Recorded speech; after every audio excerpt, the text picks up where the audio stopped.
Bismillahirrahmanirrahim. Assalamu alaikum. This is Myra Amjad and I welcome you from the platform of Gohar Publishers. Our motto is redefining the geography of education through digital resources for conceptual learning.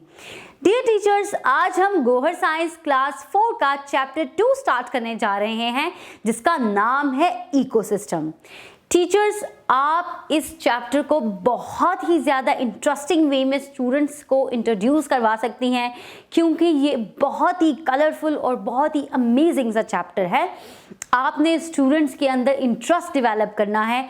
Starting में आपने students से cross questioning करनी है और फिर students को ecosystem के concept की तरफ लेकर चलना है। आपने स्टूडेंट्स से पूछना है कि क्या होगा अगर उनके पास बुक्स ना हो, अगर ट्रैवल करने के लिए उनके पास मोटरसाइकिल या कार ना हो, अगर खाना खाने के लिए उनके पास बर्तन ना हो, पहनने के लिए कपड़े ना हो।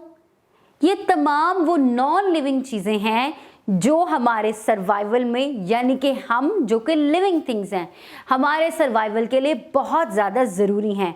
जब स्टूडेंट्स आपको इंटरेस्टिंग वे में इस क्वेश्चन का आंसर देंगी तो आप क्या करेंगी, आप इसी तरह से स्टूडेंट्स के माइंड में कंसेप्ट बिल्डअप करेंगी कि किस तरह से ये नॉन लिविंग चीज़ें हम लिविंग ऑर्गेनिजम्स के लिए ज़रूरी हैं। तो आप स्टूडेंट्स को इस तरह से भी बताएंगी कि network of non livings with living things, जिसमें हमारे इन्वायरमेंटल कंपोनेंट्स भी आ जाते हैं और हमारा हैबिटेट भी आ जाता है, वो सब मिलके इकोसिस्टम बनाते हैं।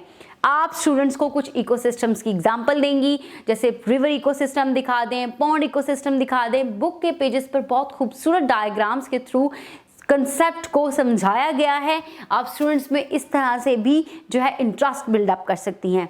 उसके बाद आप स्टूडेंट्स को बताएंगी कि इकोसिस्टम के कंपोनेंट्स हैं, जिसमें एबायोटिक और बायोटिक कंपोनेंट्स के बारे में आप इंट्रोड्यूस करवाएंगी।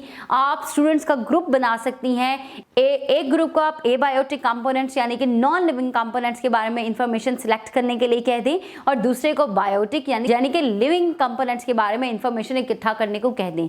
जब आप स्टूडेंट्स को इस तरह डिवाइड करेंगी और एबायोटिक और बायोटिक के कंसेप्ट को स्टूडेंट्स को कहेंगे कि वो आपको इंट्रोड्यूस करवाएं, आपने पहले उनको कंसेप्ट दे देना है और उसके बाद ये एक्टिविटी परफॉर्म करवा लेनी है ताकि स्टूडेंट्स को बायोटिक और एबायोटिक का फ़र्क अच्छे तरीके से समझ आ जाए। उसके बाद आप स्टूडेंट्स को बताएंगी किस तरह से एनिमल्स जो हैं वो प्लांट्स के साथ कनेक्टेड हैं, उनका इंटरेक्शन है। स्टूडेंट्स को बताएंगी कि हम ह्यूमन बींग्स हैं, कि एनिमल्स हैं, हम प्लांट्स का प्रिपेयर करदा फूड खाते हैं और बीइंग एनिमल्स हम प्लांट्स को ग्रो करते हैं। यानी कि इस तरह से आप एक कनेक्शन शो करवाएंगी। आपने इसी तरह स्टूडेंट्स को बताना है कि हमारा फूड एनिमल्स और प्लांट्स के साथ किस तरह से रिलेट करता है। एक चेन बनती है कि प्लांट्स फूड प्रिपेयर करते हैं, फिर एनिमल्स खाते हैं और हम लोग खाते हैं, यानी कि हम फ्रूट्स खाते हैं, फिर हम प्लांट्स ग्रो करते हैं। आपने इस तरह से स्टूडेंट्स को फूड चेन का कंसेप्ट देना है। उसके बाद आपने बताना है कि लिविंग थिंग्स का रोल क्या है। हमारे इकोसिस्टम के अंदर लिविंग थिंग एक कंपोनेंट्स हैं और वो एज अ कंपोनेंट कितने ज़्यादा इंपॉर्टेंट हैं। आपने स्टूडेंट्स को प्रीडेटर और प्रे का कंसेप्ट देते हुए इकोसिस्टम को बैलेंस करना सिखाना है। आपने इसी तरह एक्टिविटीज़ परफॉर्म करवा लेनी है।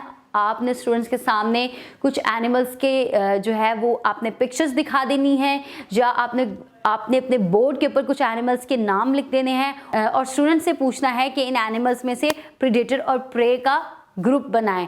जैसे कि आप अगर लिखती हैं डियर एंड लॉयन, तो स्टूडेंट से पूछें कि डियर और लॉयन का एक पेयर बनाएं। पहले तो स्टूडेंट्स को ये नॉलेज होनी चाहिए कि कौन से दो एनिमल्स आपस में प्रेडेटर और प्रे का लिंक रखते हैं। उसके बाद आप स्टूडेंट से पूछेंगी कि लॉयन और डियर के अंदर कौन सा प्रेडेटर है और कौन सा प्रे है। आप इस तरह से स्टूडेंट्स को ये कंसेप्ट बिल्डअप करवाएं, ये प्रैक्टिस करवाएं ताकि उनका कंसेप्ट अच्छे तरीके से पक्का हो जाए। उसके बाद आप स्टूडेंट्स को बताएंगी कि हम किस तरह से इकोसिस्टम को बैलेंस कर सकते हैं। ये प्रेडेटर और प्रे का कंसेप्ट देते हुए आप स्टूडेंट्स को बताएंगी कि जो स्पीशीज अमाउंट में, क्वांटिटी में ज़्यादा होती हैं, जिनकी जो रिप्रोडक्शन है वो ज़्यादा होती है, और जिन स्पीशीज़ की रिप्रोडक्शन कम होती है उनके अंदर प्रीडेटर और प्रे वाला रिलेशन बन जाता है। जैसे डियर्स बहुत ज़्यादा प्रोड्यूस होते हैं जबकि लॉयन उनकी निस्बत कम प्रोड्यूस होते हैं। इस वजह से डियर्स प्रे बन जाते हैं और लॉयन जो है वो प्रीडेटर बन जाता है।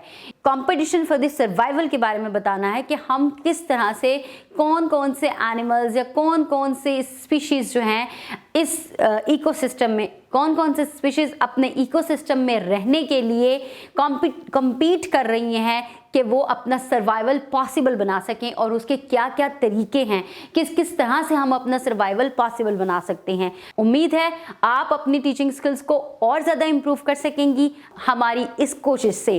अपना बहुत सारा ख्याल रखें, अपने इर्द गिर्द अपने इकोसिस्टम का बहुत सारा ख्याल रखें। अल्लाह हाफिज़।